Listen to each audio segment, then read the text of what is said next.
Democracy in India is happening right now. आप लोग इसको समझाने की कोशिश जितेंद्र जिस तरह से बर्बरता हुई उसमें क्या कहेंगी मैम?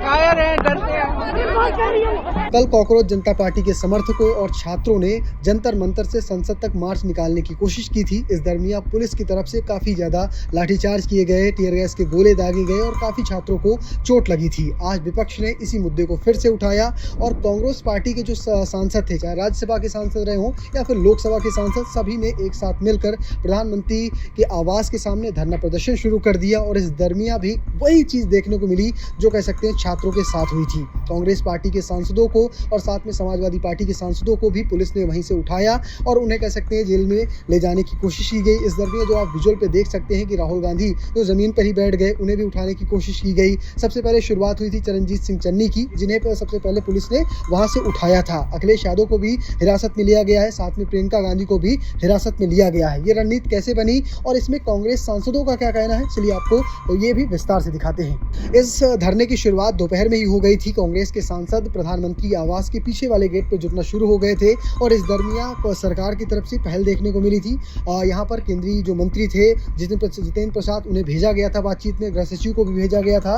बातचीत का कोई परिणाम नहीं निकला था। कांग्रेस सांसद लगातार धरने पर बैठे रहे थे और उनकी एक ही मांग थी, धर्मेंद्र प्रधान का इस्तीफा हो और पुलिस ने जो बर्बरता की है छात्रों के साथ और उनके खिलाफ भी एक्शन लिया जाए।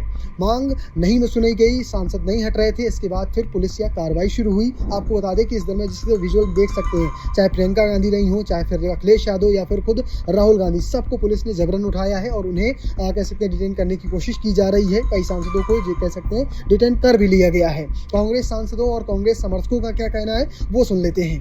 डर के मारे चले गए, हमने अपनी मांगे रखी। ये जो पुलिस एक्शन हुआ है सर, अभी सबको आपके सामने है, हमारी लीडर्स को, हमारे राहुल जी को, प्रियंका जी को कैसे उन्हें मैन हैंडल किया जा रहा है, देखा आपने? ये माहौल है इस देश में। ये लोकतंत्र है, आपको दिखता है लोकतंत्र? पार्लियामेंट में भी उठाएंगे ये? अरे यहाँ से फिर आएंगे, हम बैठेंगे। क्या बात कर रहे हैं आप? हमारी मांग सीधी मांग है, सरल सी मांग है। हमारे नेता प्रतिपक्ष लोकसभा में ने इस मांग की है, नेता प्रतिपक्ष राज्यसभा में ये मांग की है। गृहमंत्री आए, दोनों सदनों में बयान दें, उस पर चर्चा हो। जिस तरीके से हमारे लोकतंत्र और हमारे संविधान पर हत्या हो रही है, जो हमारे युवाओं पर अत्याचार हो रहे हैं, उनके भविष्य पर अंधेरा छाया हुआ है, उस पर एक बयान दें। और हमारे शिक्षा मंत्री धर्मेंद्र प्रधान की इस्तीफे की मांग हम 20 करीब 45 दिन से कर रहे हैं। कोई माने या ना माने, इन विषयों को राहुल गांधी जी बहुत पहले से उठा रहे हैं। पूरी शिक्षा व्यवस्था पर उन्होंने सवाल खड़ा किया। जिस दिन से पेपर लीक हुई वो व्यक्ति सड़कों पर उतरा, उस विषय के साथ कांग्रेस खड़ी रही। लेकिन जब एक जन आंदोलन के रूप में एक चीज बनती है तो हम लोगों को भी ये लगता था कि हम अगर बतौर पार्टी किसी चीज से जुड़ेंगे तो सरकार का बड़ा अच्छा रवैया है, ये कांग्रेस का हो गया है, इसमें फॉरेन फंडिंग है, इसको एक राजनीतिकरण देने की कोशिश करते हैं। और ये विषयीकरण की बात है, ये राजनीतिकरण की बात नहीं है। लेकिन कल जिस तरीके की बर्बरता हुई, जिस तरीके का संविधान रौंदा गया, कानून रौंदे गए, तो अब एक विपक्ष के रूप में, एक राजनीतिक पार्टी के रूप में हम अलग नहीं खड़े हो सकते।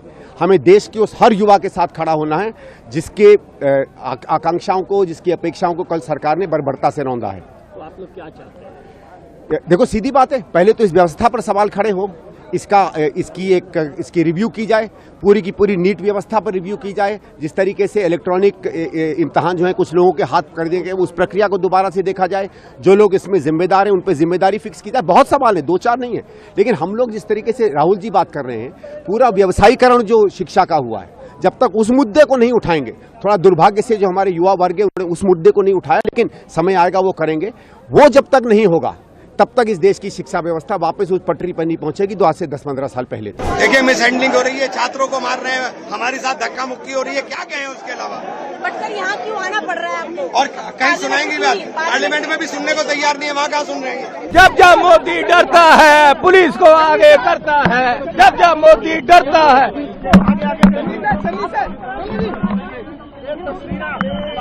लिया जा रहा है सर, ये आतंकवाद है, बीजेपी का आतंकवाद है। ये बीजेपी का आतंकवाद है। ये छात्रों की सुनते नहीं है, मरवाने को है।